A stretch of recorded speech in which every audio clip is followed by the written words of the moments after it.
అదిగదిగో అల్లదిగో కల్వరి మెట్టకు దారదిగో ఆ ప్రభువును వేసిన సిలువదిగో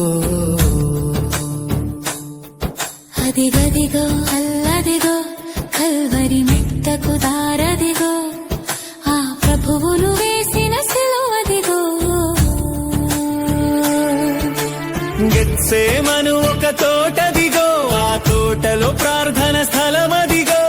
అచ్చటని ఉండి ప్రార్థించుడని పలికిన క్రీస్తు మాటదిగో అదిగదిగో అల్లదిగో కల్వరి మెట్టకు దారదిగో ఆ ప్రభువును